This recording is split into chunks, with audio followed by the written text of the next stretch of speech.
Shalom Bracha, bonjour à tous. Nous terminons aujourd'hui le troisième Pérec avec la 10e Mishnah. La Mishnah nous enseigne Shnaim Shekitshu Shte Nashim.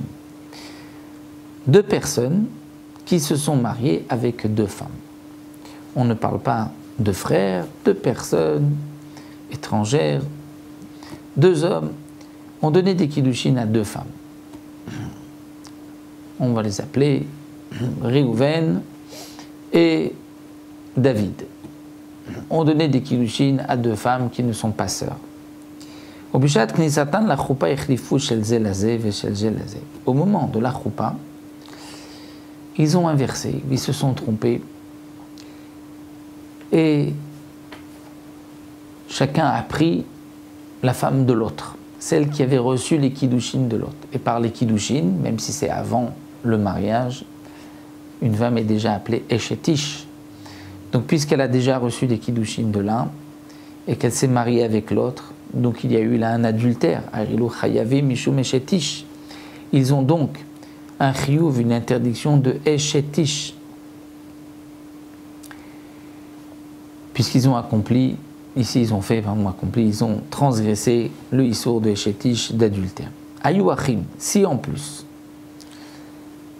les deux hommes étaient deux frères. Donc puisque l'un s'est marié, c'est-à-dire a eu une relation avec la femme de son frère, donc en plus qu'elle était Eshetish, elle était aussi Eshetach, la femme de son frère. Et on poursuit, Vimayu achayot, si elles étaient, elles, deux sœurs, alors là c'est encore plus grave, parce que Mishum Mishael achota, il y avait une transgression, parce qu'on ne peut pas avoir donné des kiddushin à une femme et ensuite avoir une relation avec la sœur de cette femme. Donc non seulement c'est Eshetish, ça peut être en plus la femme de son frère et en plus la sœur de sa femme. Vimayu nidot, et si elles étaient en état de nida, mishum nida, il y aurait une transgression de nida.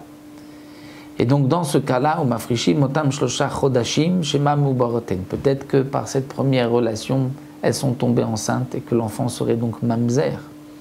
Donc on va les séparer. Elles ne pourront plus revenir à leur mari, même si c'était un cas de, on va dire, de honnête, et qu'elles n'étaient pas interdites à leur mari. Un cas de force majeure, il y a eu une erreur, ce n'était pas volontaire, et donc, avant de se marier, de revenir avec leur mari, elles devront attendre 3 mois pour savoir si elles tombent enceintes, si l'enfant est du premier ou du deuxième. Si elles étaient ktanot, elles avaient moins de 12 ans, qu'elles ne pouvaient pas avoir d'enfants, alors elles pourront revenir à leur mari tout de suite, puisqu'il n'y a pas de crainte d'un mamzer.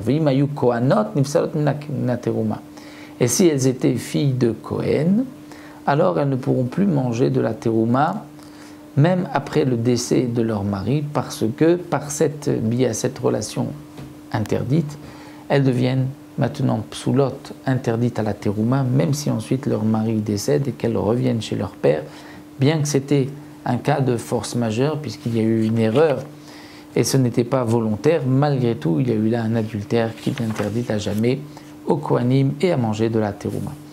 Nous avons terminé le troisième Pérec. Bezrat Hashem, on se retrouvera prochaine fois pour un nouveau Pérec, toujours dans les sujets de Yiboum et de Khalitsa.